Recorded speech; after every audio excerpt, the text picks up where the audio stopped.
herzlich willkommen in meiner Werkstatt. Heute fange ich ein neues Bild an zu weben, und zwar diese Sonnenblumen. Das ist der Originalentwurf. Der wird in Schwarz-Weiß umgesetzt und dann vergrößert, bis eine Vorlage entsteht, die genau die Größe hat, wie das fertige Bild werden soll. Diese Vorlage male ich aus mit sehr kontrastreichen Farben. Das sind sozusagen meine Arbeitsfarben. Das sieht man später noch ein bisschen deutlicher. Das sind hier die Garne, die ich für dieses Bild brauche. Mein Webstuhl, zumindest die alten Teile davon, sind ca. 200 Jahre alt. Und hier habe ich schon die Muster. Jedes Kästchen ist eine Farbe ausgemustert. Und hier sieht man auch meine Musterkarte. Da sind jetzt diese Arbeitsfarben aufgemalt und zugeordnet ist immer die Farbe im Garn.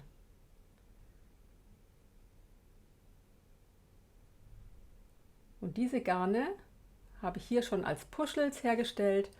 Die verwende ich nachher zum Weben.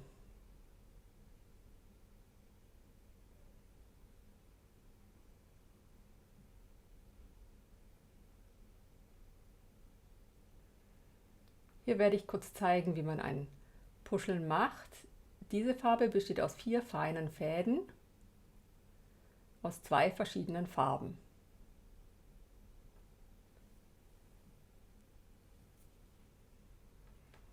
Ich nehme möglichst feine Fäden, damit man sie gut abmischen kann und viele Nuancen mischen kann.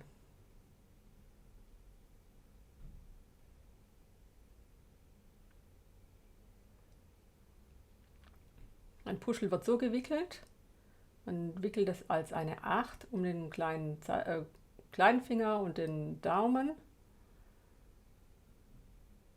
immer so im Wechsel, und den Anfangsfaden nimmt man dann zum Fixieren und dann ist das Puschel schon fertig und kann so zum Weben dann verwendet werden.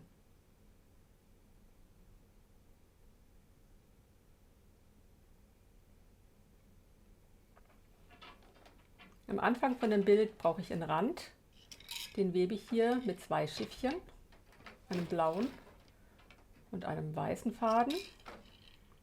Der blaue ist der dickere, der besteht aus 4 feinen Fäden, der weiße nur aus 2. Das hängt mit der Bindung zusammen, das ist eine Beiderwandbindung, die kann ich jetzt aber nicht erklären, da mache ich mal ein extra Video dazu. Das ist ja, ein bisschen zu schwierig jetzt.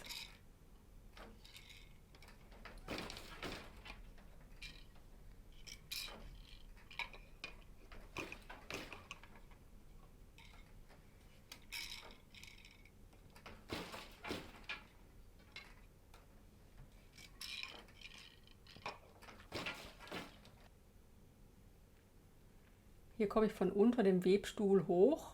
Man sieht hier die Vorlage, die ist unter die Kette, wird die geheftet, und zwar an das schon fertige Gewebe. Ich befestige es einfach mit Stecknadeln, die immer weiter nach vorne gesteckt werden, je mehr Gewebe entsteht.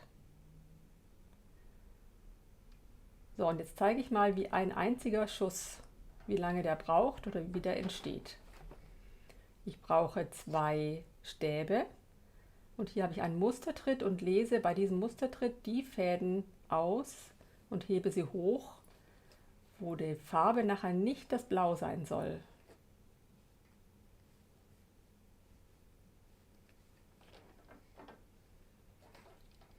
Einen zweiten Stab brauche ich bei meinem Mustertritt dann,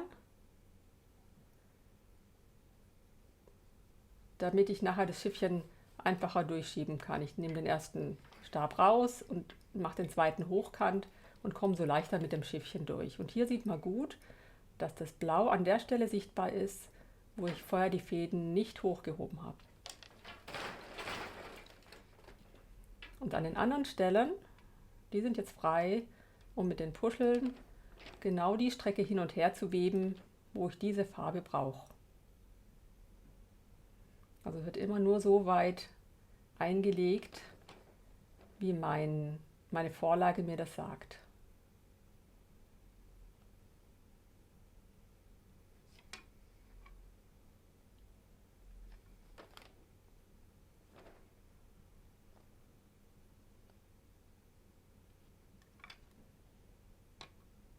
Ich brauche also nicht auszählen, sondern kann mich ganz an der Vorlage orientieren und dadurch auch sehr freie Linien weben.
So, und hier wird es jetzt ein bisschen chaotisch. Das ist am Anfang öfters so, bis die Puschel so ihren Platz gefunden haben. Das dauert ein bisschen, aber mit der Zeit wird es dann besser und nicht mehr ganz so chaotisch. Das sieht jetzt auch erstmal schlimmer aus, als es ist. Ich habe da ja keine Knoten drin, die sind einfach nur, liegen nur ein bisschen durcheinander und brauchen ihren Platz.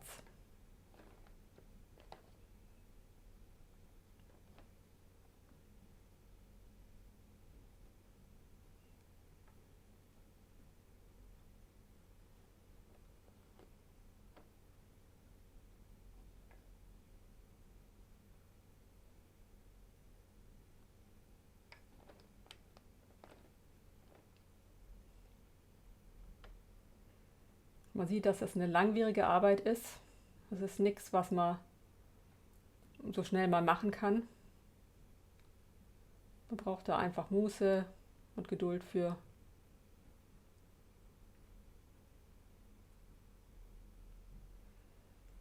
Wenn es gut läuft, schaffe ich ungefähr 1 Zentimeter in der Stunde zu weben.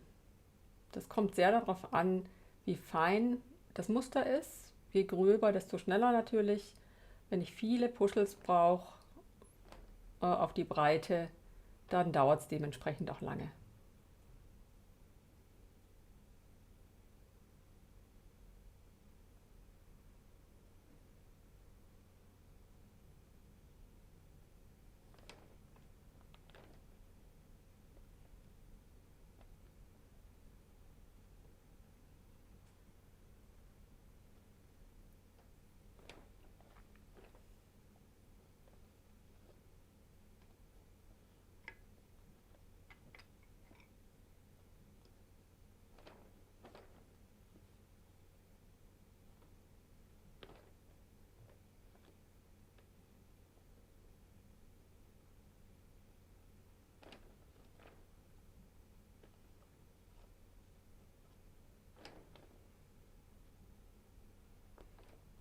So, hier sieht man jetzt, dass ich die Puschel hinter mir liegen habe und auch die Farbkarte.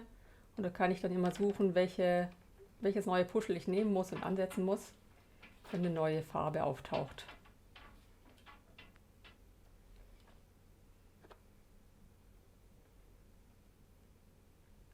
Das fängt mal ganz einfach an, lässt den Anfang etwas länger und dieser Anfang wird später dann vernäht auf der Rückseite.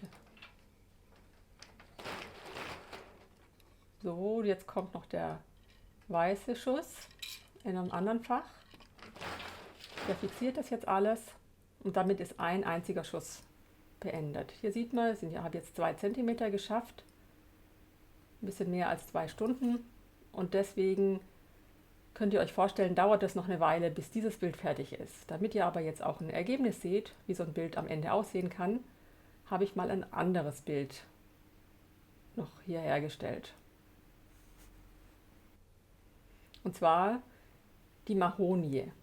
Die habe ich schon früher gewebt, da gibt es schon ein fertiges Bild von, das ist der Entwurf. Hier ist die Vorlage davon, schon ein bisschen ramponiert, weil benutzt.